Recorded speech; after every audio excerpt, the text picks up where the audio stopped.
when my wife, Jessica, sent me a text claiming she'd been working an overnight shift with her boss. A familiar, sharp pang hit me.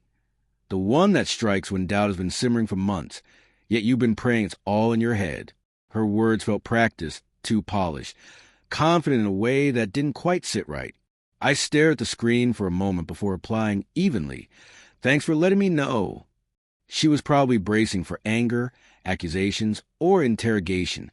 Instead, I set my phone aside and walked to the bedroom closet, where her meticulously arranged clothes hung like trophies of carefully hidden lies. I had noticed the changes. New outfits, unfamiliar perfume, late-night work emergencies that never fully added up. Tonight didn't shock me. It confirmed everything. I pulled out 3 moving boxes and began packing all her belongings. Dresses, shoes, handbags, cosmetics. Lies always have a cost, and I was done covering them. When I finished, the boxes were taped shut, labeled, and ready to go. Most men might have confronted her, but I didn't want theatrics. I wanted resolution. I loaded the boxes into my truck and drove across town to her boss's office, a modern glass tower in downtown Denver. The top floor light still burned at midnight, long after any legitimate workday should have ended. A nod from the security guard got me inside. He recognized me and allowed me to take the elevator up. The corridor was quiet, except for muted laughter drifting from her boss's office. I didn't need to hear more. I placed all 3 boxes neatly outside his door. On top, I wrote a short note with a black marker. Since she spends her nights here, her things might as well stay here, too. I snapped a photo from my records, turned, and walked away without knocking. The sense of finality was strangely calming. Back home, the house felt lighter, quieter, almost unburdened. I poured myself a drink and waited, not for her return, not for an apology, but for the moment her carefully built web of lies would corner her. At 3:55 a.m., my phone vibrated, again and then nonstop. 5 missed calls from Jessica. I ignored them. On the 6th, curiosity overcame me. I answered, keeping my voice steady. "Everything all right?" What followed was raw panic mixed with disbelief. "Where are my clothes? Why are my things at my boss's office? Have you lost your mind?" Her voice cracked, trembling, stripped bare. For the first time in years, she sounded powerless. She wasn't furious. She was scared. She realized I hadn't yelled or pleaded, which meant I was already gone. "I need you to come get me," she muttered. "Please, we have to talk."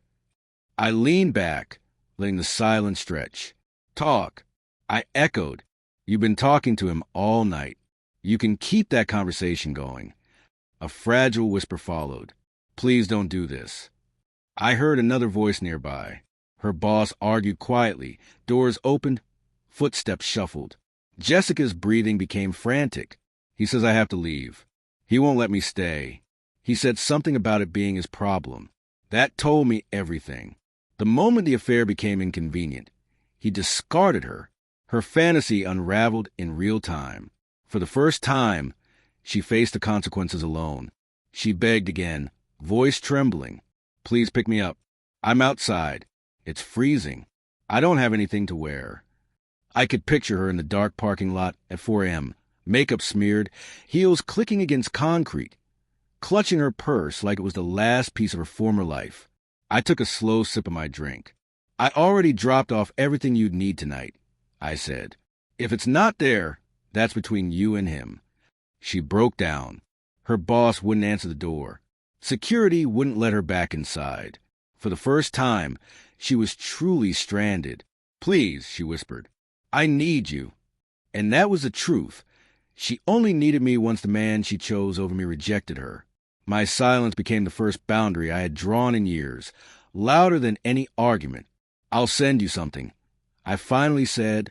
Relief rushed into her voice. "Thank you. Thank you." That relief evaporated when she heard my next words. "Check your email."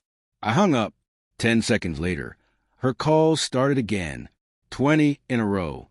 I didn't answer. In her inbox was a PDF with my signature already on it. Divorce papers, screenshots of late-night texts, suspicious calendar entries, and a photo of her boxes sitting outside her boss's office. Her quiet sobs escalated into hysterical wailing. 40 minutes later, she texted, "Please come home so we can fix this." But when a house is already burned to ash, there's nothing left to repair. Around sunrise, her sister messaged me, crying and screaming, "What happened?" I didn't respond. This wasn't my chaos to manage anymore. Her family would learn the truth soon enough. Jessica kept sending messages, long blocks of apologies, threats, promises, denial, bargaining. The predictable phases of consequence. But I didn't feel anger. I felt clarity. I finally understood she didn't want me. She wanted a safety net, someone to catch her when her choices collapsed. I wasn't going to be that person again. I walked into our bedroom and stared at the empty closet. It didn't feel tragic. It felt real. The illusion had finally given way to truth. At 8:12 a.m., Jessica sent her final message. "I'm coming home. We're talking whether you want to or not." I smiled and replied with the last words I would ever send her. There is no home. The locks had been changed at 7 a.m., and that was the end. No screaming, no spectacle, just a cold, quiet certainty that comes when someone burns a bridge you spent years building. She lost her marriage, her home, her safety net, and her illusion of control all in one night. And I walked away free, calm, and finally awake. Sometimes the quiet, measured response is the one that destroys the most.